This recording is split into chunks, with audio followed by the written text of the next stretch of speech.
บัตรก็ออกมาจะประมาณนี้บ่ฮู้ว่าต้องปกหรือบ่ต้องปกนี่มาเทียบเบิ่งนี่ ระหว่างในบัตรกับตัวจริงดองเป็นมือวันที่26เดือน12 2025งานก็จัดที่บ้านดงใหญ่เมืองสิโปนแขวงสวรรณเขตนำเพียรผมลำเพียรอันนี้พากันแดงนำเพียรแดงใช่นำเพียรผมลำพี่น้องเลยอันนี้พักยาคาคีก็มาแต่เฮือนครบเลยและนี่ก็คือนั่งป้อนหน้าเลยเนาะนั่งควย บัดเทามากินบ่ได้เลยนี่ เอาเมนกินได้ตัวนี้นี่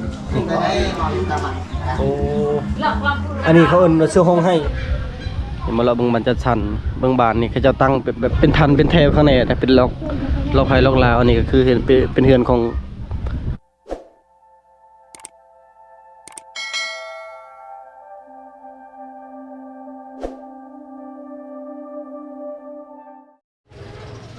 สบายดีพี่น้องห่างหายไปโดนเลยพี่น้องบ่ได้ลงคลิปมื้อนี้ก็พอดีบ้านเอ่ยเพิ่นกินงะเด้บ่เป็นกินแจะบ้านเอ่ยกินงะแล้วก็เลยเฮามากินกล้วยคือว่ายินว่าข้าวควาย2โตข้าวงัวตัวนึงอันนี้ก็คือบ้านลอยน้ำบ้านจัดสรรสบายดีแซลมอน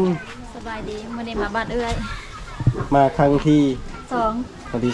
2ตัวนั้นก็มาไวกลับไวเพราะว่ามาได้เบิ่งกังหันลมตอนนั้นเนาะกังหันลมยายอยู่โอ้งามคือจะเปิดน้ำใสเมื่อวานนี้แหละเปิดน้ำใสสุดเลย45เสา จะทันกัน บ้านจัดสรรคือกันมี2บ้านอันบ้านระเบาน้ำอันนี้ลอยน้ำที่จริงมันอยู่เทิงภูบ้านเขาเจ้าเอิ้นบ้านลอยน้ำบ่คือตะกี้มันอยู่น้ำเซเด้แต่ว่าน้ำท่วมเนี่ยเขาเจ้าย้ายมาอยู่พี่แต่ยังใช้ซื้อบ้านลอยน้ำอยู่แต่เป็นบ้านจัดสรร มื้อนี้มากินงะมาไล่ยายบ้านเลย แม่นมาย้ายบัตรพอดีบ่เห็นกระแจ้งเลยพี่น้องเอ้ยก็คือมื้อวันที่26เดือน12 2025ที่จะมาถึงนี่งานแต่งของบ่เฮงซาวมอนก็ขอเชิญชวนพ่อแม่พี่น้องทุกคนเลยผู้ใดอยากมาเบิ่งประเพณีระหว่างชนเผ่ามังกรกับชนเผ่าผู้ไทยแต่งงานก็ทางเฮาก็ยินดีต้อนรับทุกท่านทุกคนที่จะมาร่วมงานให้ทุกคนมาเบิ่งมาสัมผัสกับบรรยากาศงานก็จัดอยู่บ้านดงพุ่นแหละอยู่บ้านซาวมอนบ่เฮงก็ขอโทษขออภัยนำพ่อแม่พี่น้องหลายๆที่ช่วงนี้บ่มีเวลาถ่ายคลิปให้พ่อแม่พี่น้องได้เบิ่งเพราะว่างานก็คือบ่เฮียงกับซาวมอนแลนเอง2คนนี่แหละแลนไปแลนมาบ่ได้มีเวลาสิได้ถ่ายคลิปบ่ได้มีเวลาออกป่าเดี๋ยวเบาเฮียงแล้วเวียกแล้วงานเมื่อใดจะเข้าป่าหาอยู่หากินปกติแต่ช่วงนี้ก็ขอเวลาจะเตรียมงานก่อนพี่น้องเอ้ยนี่ก็เด็กๆหลานโอ้ยฟังกินขนมแล้วนี่สบายดีนี่ก็คือบ้านเอื่อย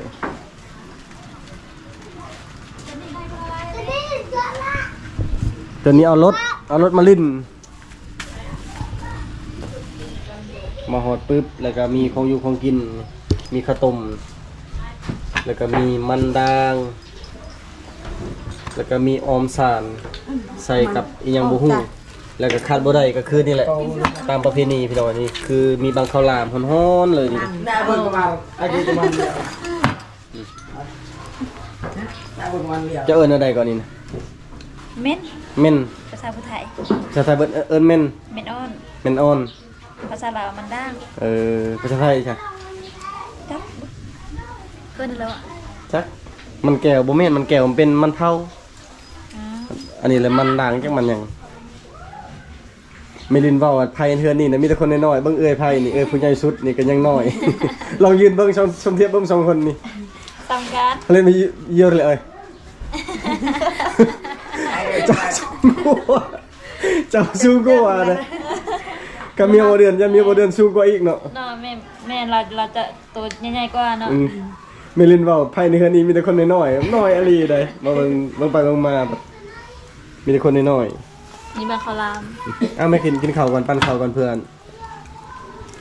ซีนมาฮอดเลยจังหน่อยเจอเจ็บท้อง10 โมงเลยคาแต่ยายบัดแต่เช้าคืนนี้ก็เบิดคืน11 โมงจะได้นอนทางนี้กำลังเข้าเฮ็ดทางนั้นผิดกันเลยสบายดี สบายดี สบายดีน้องพายโอ้งามขึ้นนั่นเดี๋ยวนี้เนาะ เป็นดาว TikTok บ่เดี๋ยวนี้เห็นมักเต้นลองเต้นมึงดูมื้อนี้ เอ้าล็อกจะบ่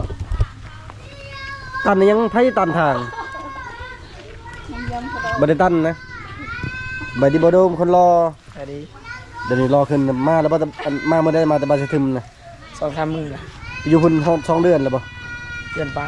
ไปมันผู้สาวบ่รู้จะได้เรือไปแต่งสู้อยู่หั่นเฮ็ดหยังอยู่หั่น ไปเฮ็ดเปียก เฮ็ดเวียก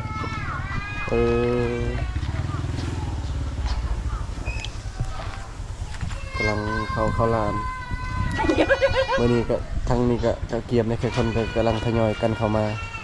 พอมื้อนี้มืองานกินงะเริ่มย้ายบัตรอยู่บัตรนี่อยู่บ้านนี่อันนี้ก็บัตรหนึงบัตรก็ออกมาจะประมาณนี้บ่ฮู้ว่าต้องปกหรือบ่ต้องปกนี่มาเทียบเบิ่งนี่ ระหวังในบัตรกับตัวจริงดองเป็นมือวันที่26เดือน12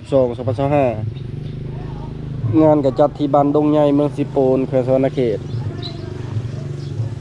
ตามนี้แหละ ตรงอยู่หน่อยหนึง ตรงอยู่หน่อยหนึงบ่ตรงลาย ตรงลาย ยามันจะหน่อยกันยังดีอยู่หน่อยหนึงเนาะ จิตเข้าบ่เจอวงในบ้าน ไปยังไปทางพุ่น หน้า เลาะยายบัตร เลาะยายบัตรเลยมื้อนี้เลาะยายบัตรเลยเราเก็บข้าวต้มบัดนี้ มันกินอยู่เลย ป้าบางม่วงนี่เบิ่งนี่ จะบังโพบังใหญ่ๆนึง อืม มาได้ใหญ่เนาะ ใหญ่ ให ๆ ญ่เนาะบ่ ใหญ่นั่นแหละ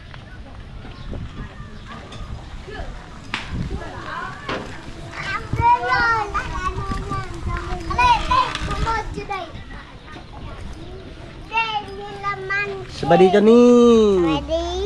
สวัสดีไอ้กันเนี่ยพากันลินมามันกันหลายคน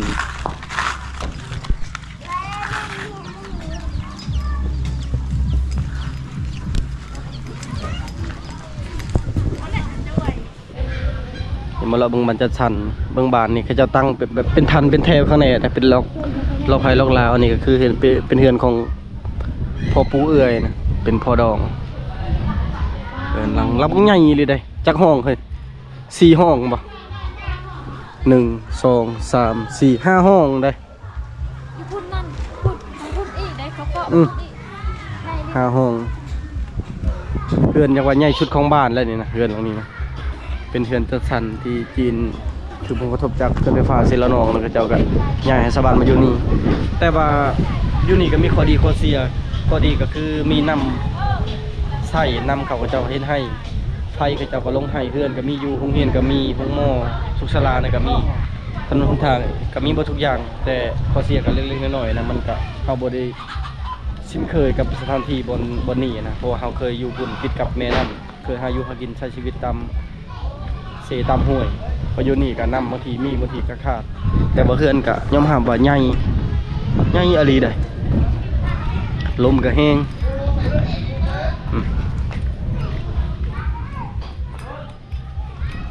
ใหญ่อหลีบ่นี่เขาก็ออกเห็นบ่เสาไม้นี่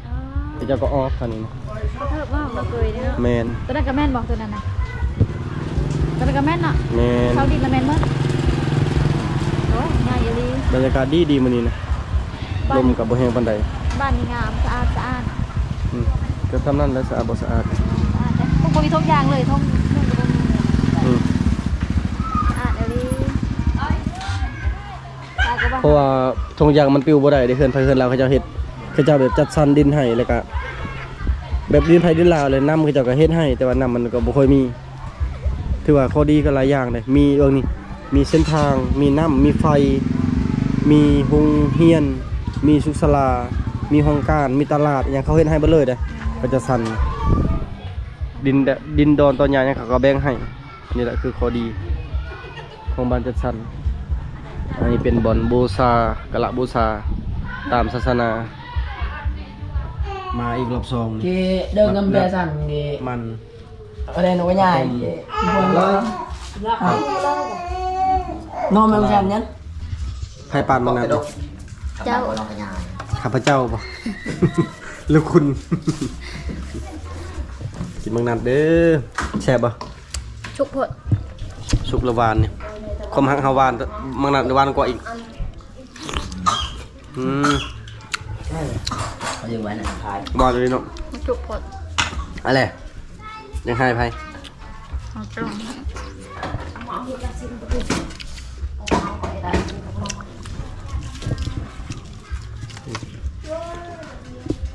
ยอพาเขา บทบ่ทันเลยในท้องนี่ มีแต่ปอนใส่บทบ่ทัน เบกงอ อืม จะมาแก้คนจะแตะ อืม พอมอนตุ้ยเดี๋ยวนี้ไม่น้อยว่าโอ้มอนจะโพลตุ้ย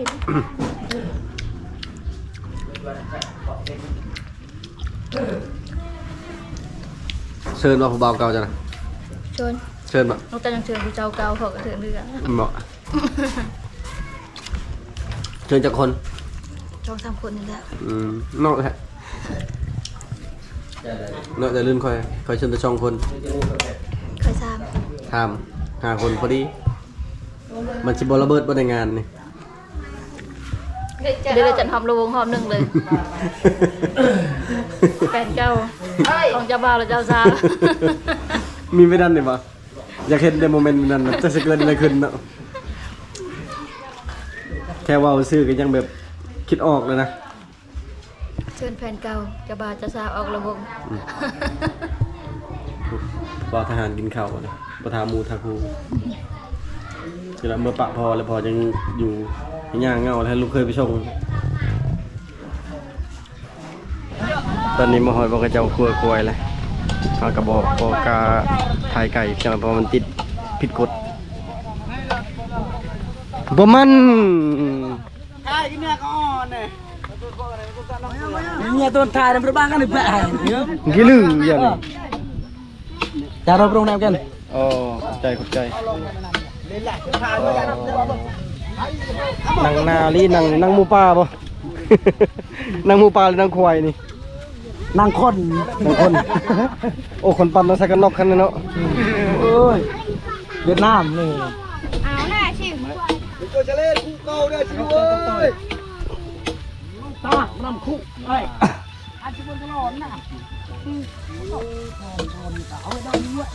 Đâu nó chạy rồi. กังหันเฮาสามารถแนมเห็นได้ทั้งเบิดในนี่นะครับ38 หลัก แต่ว่ากังหันทั้งเบิดน่ะ48 เห็นเกือบทั้งเบิดเลยนี่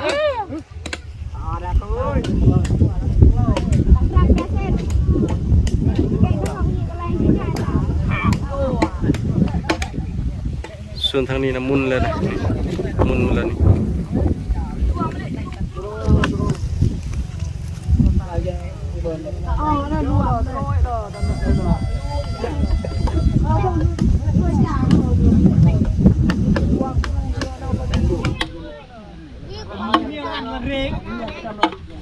อยู่ในบ้านนี่คา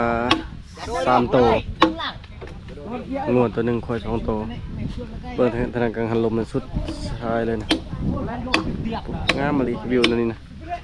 เนี่ยมันเป็นเดินบ้านเก่าตอนเขาจะขึ้นมาอยู่ใหม่ๆบ้านเฮาจะอยู่ต่ำลงไปพุ่นอยู่เลยบ้านเฮาบ้านนี้ก็อยู่บนสูงสุดแหละท่านั้นก็เฮาแนมเห็นกังหันไฟฟ้ากระแสลมทางประเทศเวียดนามเพราะว่าแถวนี้น่าจะเป็นประเทศเวียดนามทางลาวชายแดนลาวปาก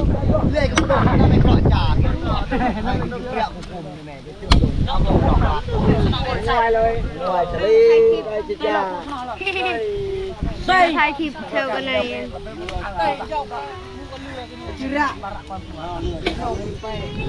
Aduh. Ngăn đỏ này. Bộ này. Rồi prong này đâu. Bộ nào này? Chỗ này liêu chỗ này. ชิดงนี่แกตำเนี่ยบ่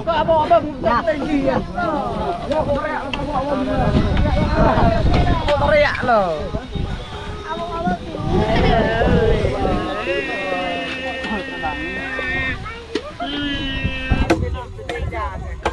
วันนี้ก็ท่าเอา Nhau có bài tay chả. เพื่อสิแล้วก็บ่ได้ง่ายจน12 โมงแล้ว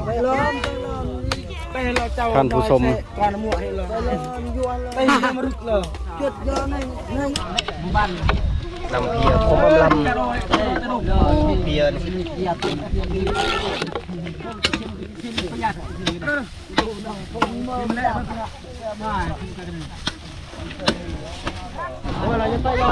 นนี้พันแดงน้ำเพียแดงใช่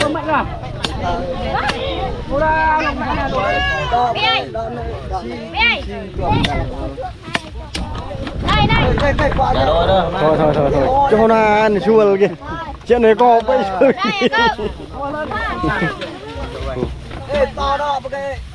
chỗ là lo sao bây giờ em đây là không là không lo đây giờ có lo cho mày à đó bay lại đó chân bay lại lên cái tụ ơi lên ôn cái này ở vậy đây cái này nha cái mua cái trùng cái bay phun นี่ก็คือเป็นฮีตเป็นพิธีที่เคยเฮ็ดสืบทอดกันมาแต่สมัยปู่ย่าตานายสมัยโบราณแต่ว่าแต่ก่อนนี่จะมีแบบมีงัวบ่แม่นแต่ก่อนนี่จะมีแบบไก่กับหมูขาสัตว์หลักๆก็มีไก่กับหมูแต่ว่าในฮีตในของแท้ๆก็จะมีปลากั้งแล้วก็มีกระปูเพิ่นจะจำในตอนเช้ามื้ออื่นเช้าอะนะส่วนอาหารที่เพิ่นขาคือมื้อนี้ขั้วช่องโตกับงัวตัวหนึงแม่นอันนี้แม่นต้อนรับแขกคนที่เพิ่นมาเยี่ยมมายามเพราะว่ามันบ่มีอาหารอื่นนอกจากอันซื้องัวซื้อควายขากินน้ำกันแบบนี้นะนี่น้ำเพียนี่ผมอำล้ำพี่น้องเอ้ยอันนี้พักยาคาคีก็มาแต่เฮือนครบเลยและนี่ก็คือนั่งป้อนหน้านี่เนาะนั่งควาย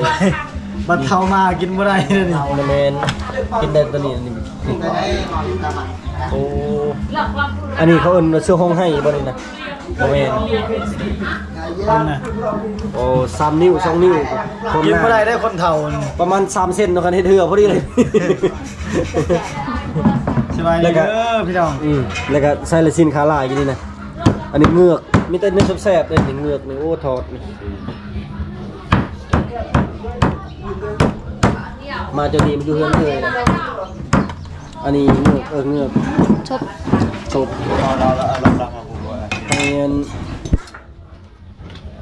ให้เจ้าซาไปแดงเฮ็ดแจ่วมานี่แซ่บบ่แซ่บบ่ฮู้ แบบนี้ แซ่บบ่แซ่บสำหรับตัวเองบ่คนอื่นบ่เกี่ยว วันบาทเป็นจานกัน เอามีดเอาหยังมาแต่เฮือนครบเลยอยาก ต้น กิน ซอยนี่เอิญ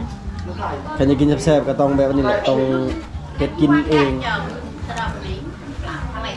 กินข้าวแล้วกินมากก็มาแซ่บเลยจบตกระเบียร์เก็ตเบียร์ ดูไปตามที่เรามีเลยจ้า ข้าวเจียวต่างได้สูตรเฮากับสูตรลาวสูตรลาวนี่แบบมันเผ็ดดิบเลยนะทำมันเป็นสดๆแบบนี้เลยเขาเลยใส่มันเผ็ดแห้งเผ็ดขั่ว ตามที่เลยไป ถ้าแซ่บก็กินบ่แซ่บก็ตำให้แต่ว่าท่านลองอันนี้นะท่านนี้กำลังเฮ็ดลาบ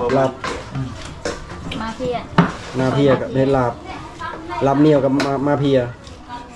แล้วก็ซอยจุนี่ซอยหนังซอยซีนปีหนึงกินเทื่อหนึง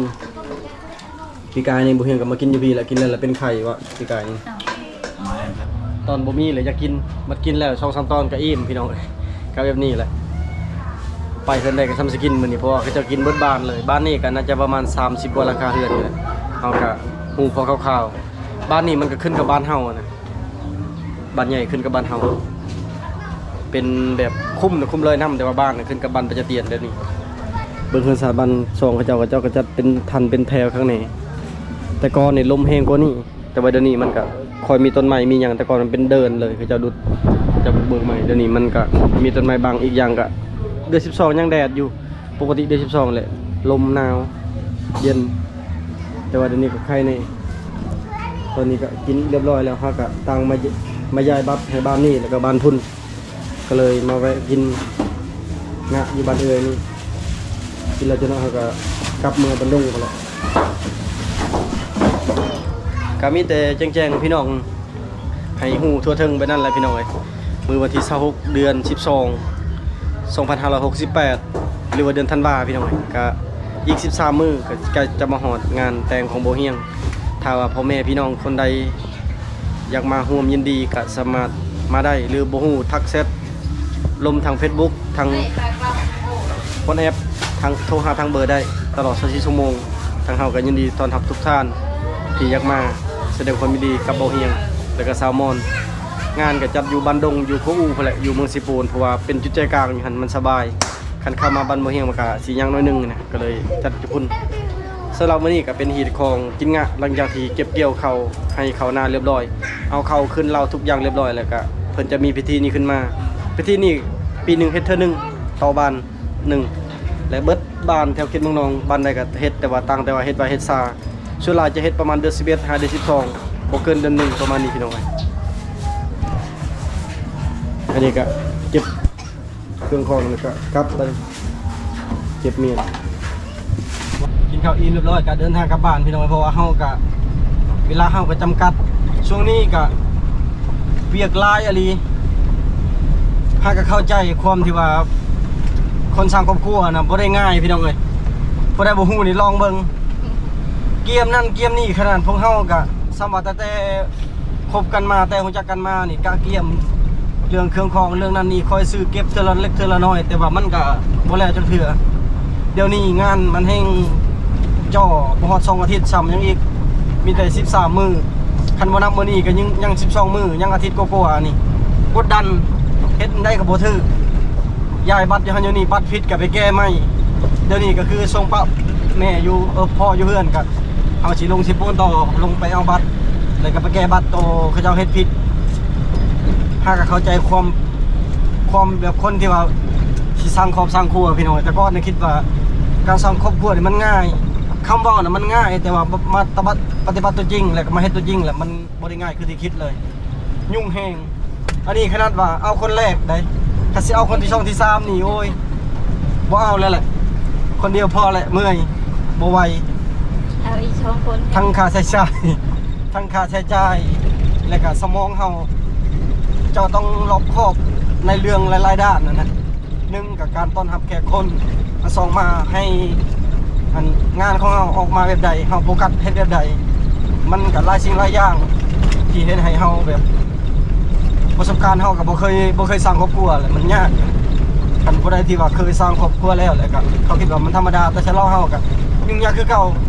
ผ่านมานี่เคยซอยดองน้องนุ่งญาติพี่น้องมันก็ใครนึงอันนี้ดองตัวเองนี่นอนบ่หลับเลยแต่ละมื้อคิดนักแถมเงินก็มีบ่ลงบ่ลายนี่นะญาติเป็นหนี้เป็นสินแต่จังใดก็อยากให้มันพ้นพันไปด้วยดีแหละ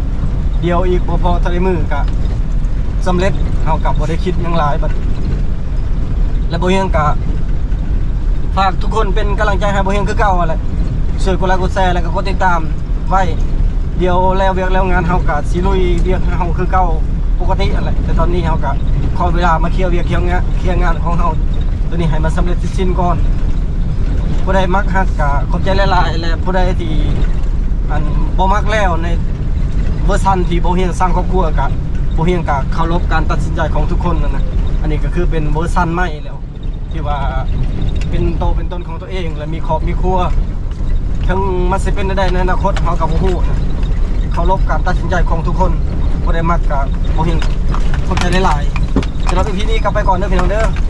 บาย